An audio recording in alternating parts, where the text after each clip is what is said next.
Senator Natasha Akpoti Uduaghan has formally petitioned the Legal Practitioners Disciplinary Committee (LPDC) to disbar Senator Bennett Imasuen from the Nigerian bar over allegations of professional misconduct. The petition alleged that Senator Imasuen was previously disbarred from the New York bar for fraud, misappropriation of client funds, and failure to respond to disciplinary authorities. The New York Supreme Court, Appellate Division 2nd Department, permanently revoked his legal license on May 10, 2010, following a complaint by a client, that man, Slyfried. Despite his disbarment, Imasuen allegedly continued presenting himself as a legal practitioner after relocating to Nigeria. He was later elected as the senator representing Edo South and appointed chairman of the Senate Committee on Ethics, Privileges, and Public Petitions. Akpoti Uduaghan's petition states that he failed to disclose his disbarment in his Form EC9, submitted to INEC before contesting for office. The petition follows Akpoti Uduaghan's 6-month suspension from the Senate, which he claims was orchestrated by Imasuen,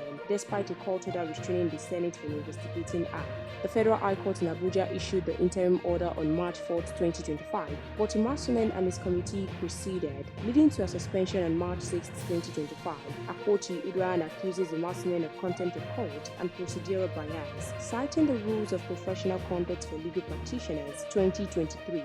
She argues that his actions violate Rule 1, which mandates lawyers to uphold the rule of law, and Rule 74 subsection 1, which defines professional misconduct. The LPD's review of the petition is expected to spark legal and political debate over the ethical obligations of public officials who are also members of the legal profession.